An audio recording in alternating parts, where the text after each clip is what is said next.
Hi friends, welcome to SKYS. ఈరోజు వీడియోలో గోంగూర కొబ్బరితో పచ్చడి చేసి చూపించబోతున్నానండి. చాలా బాగుంటుంది.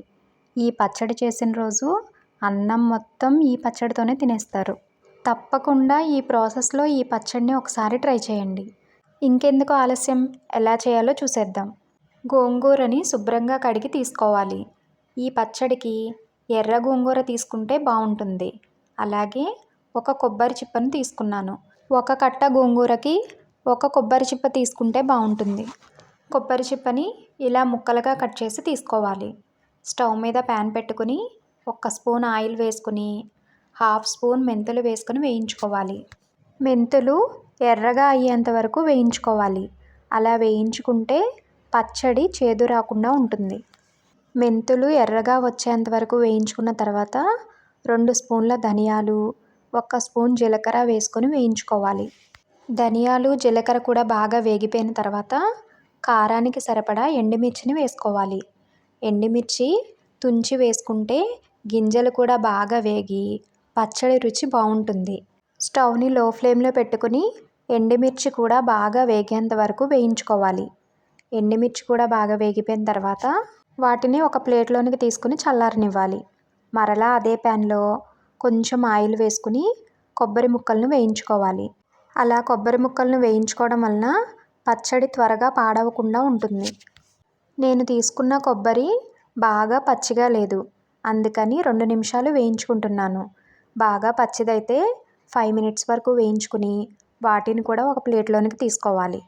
తర్వాత మరలా అదే ప్యాన్లో 1 స్పూన్ ఆయిల్ వేసుకుని శుభ్రం చేసుకున్న గోంగూరను వేసుకుని ఉడికించుకోవాలి. ఆ గోంగూరలో కొంచెం చింతపండును వేసుకుంటున్నాను.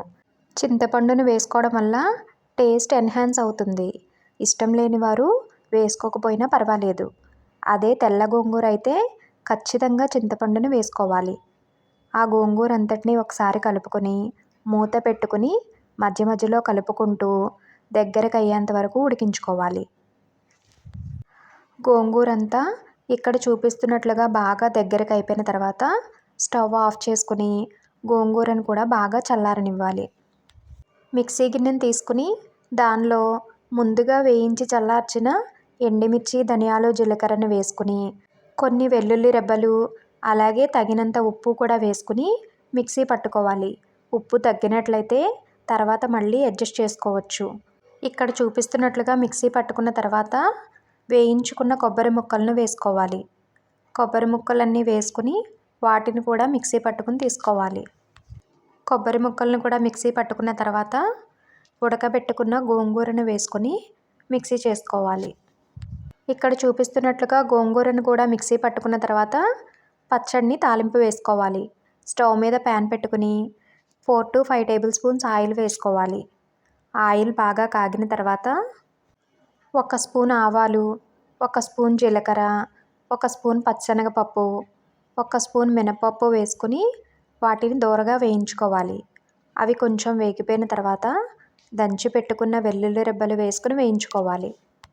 వెల్లుల్లి కూడా వేగిపోయిన తర్వాత 2 రెమ్మల కరివేపాకు అలాగే 2 ఎండుమిర్చిని తుంచి వేసుకుని వేయించుకోవాలి.